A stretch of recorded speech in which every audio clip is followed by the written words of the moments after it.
નમસ્કાર. ચાલો આજે વાત કરીએ એક એવી મેડિકલ સિસ્ટમની જે હંમેશા લોકોમાં જિજ્ઞાસા જગાડે છે અને જેના પર ચર્ચાઓ પણ ખૂબ થાય છે હોમિયોપેથી. આ એક એવી દુનિયા છે જ્યાં દવાના નિયમો આપણી રોજબરોજની સમજથી એકદમ અલગ છે.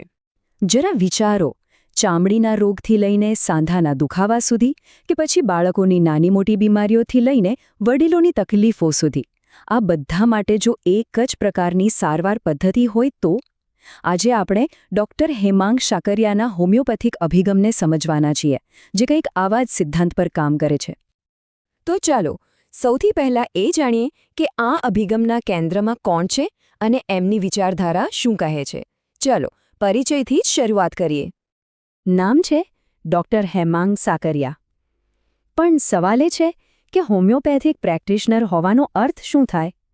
શું એમની કામ કરવાની રીત કોઈ સામાન્ય ડૉક્ટરથી અલગ હોય છે?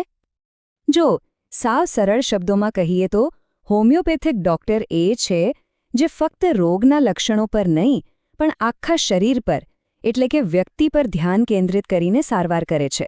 અને કદાચ એટલે જ એમની પ્રેક્ટિસમાં સામાન્ય શરદીથી લઈને ગંભીર બીમારીઓ સુધી બધું જ આવી જાય છે. તો ચાલો જરા ઊંડાણમાં ઉતરીએ અને જોઈએ કે આ જે વિશાળ શ્રેણીની વાત થઈ રહી છે એ ખરેખર કેટલી વ્યાપક છે.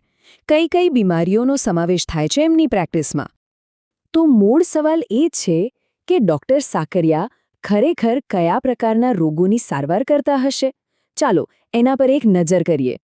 એમની પ્રેક્ટિસનો એક મોટો હિસ્સો છે આપણી રોજિંદી શારીરિક તકલીફો, જે આપણા શરીરના અલગ અલગ ભાગોને અસર કરતી હોય છે. અહીંયા જુઓ, ચામડી, પેટ, શ્વસનતંત્ર, સાંધા, આ બધી શરીરની સિસ્ટમ તો સાવ અલગ અલગ છે, ખરું ને? છતાં આ બધાનો ઇલાજ એક જ જગ્યાએ થાય છે. આ જ વાત એમના અભિગમ વિશે ઘણું બધું કહી જાય છે. પણ વાત ખાલી આટલેથી જ નથી અટકતી. એમની સારવાર ફક્ત શારીરિક તકલીફો સુધી સીમિત નથી, પણ એ તો આખા પરિવારના દરેક સભ્ય સુધી પહોંચે છે. અને અહીંયા એમની પ્રેક્ટિસનું બીજું એકદમ રસપ્રદ પાસું સામે આવે છે, ઉંમર પ્રમાણે કાળજી. એટલે કે એક બાજુ બાળકોના સ્વાસ્થ્યનું સંપૂર્ણ ધ્યાન, તો બીજી બાજુ સ્ત્રીઓ અને પુરુષોની જે ખાસ જરૂરિયાતો હોય એને પણ સમજવાનો પ્રયાસ. એક રીતે આ કમ્પ્લીટ ફેમિલી અપ્રોચ કહેવાય. આપણે જોયું કે સારવારનું ક્ષેત્ર કેટલું મોટું છે, પણ આનાથી એક બહુ મોટો સવાલ મગજમાં આવે છે કે આ બધાની પાછળનો મૂળ સિદ્ધાંત શું છે? કઈ રીતે આટલું બધું શક્ય બને છે? ખરેખર આટલી બધી જુદી જુદી બીમારીઓ અને એ બધા માટે એક જ ડૉક્ટર? આ કેવી રીતે શક્ય છે? શું છે એમની સારવારનો પાયો? અને જવાબ આ એક જ વાક્યમાં છુપાયેલો છે.